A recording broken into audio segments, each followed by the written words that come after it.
এইটা হলো CO2 ইনসুফ্লুয়েটর machine. CO2 ইনসুফ্লুয়েটর, এই CO2 সিলিন্ডার কানেক্ট করা আছে কার্বন ডাইঅক্সাইড সিলিন্ডার। পিছনের সাইডটা দেখাচ্ছি কীভাবে কানেক্ট করতে হয়। দেখো লেখা আছে CO2 ইনসুফ্লুয়েটর। এখান থেকে গ্যাস কানেক্ট করতে হয়, এই ওয়্যারের মাধ্যমে গ্যাস যায়। এখান থেকে জ্যাক আছে, সিম্পল মেশিন একটা। এখানে প্রেশারের অ্যাডজাস্টমেন্ট আছে, এখানে কত লিটার কত মিনিটে যাবে সেটা সেট করা যাবে। স্টার্ট স্টপ,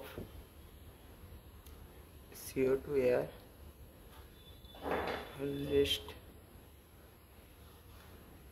এই পাওয়ার বাটন আছে, অন করে এখান থেকে কানেক্ট করে গ্যাস দেয়। এটা সাধারণত ল্যাব কোলি, এ ধরনের অপারেশন, অ্যাপেন্ডিক্স, পেটে সাধারণত ল্যাপ্রোস্কোপিক সার্জারির ক্ষেত্রে ইউজ করা হয়।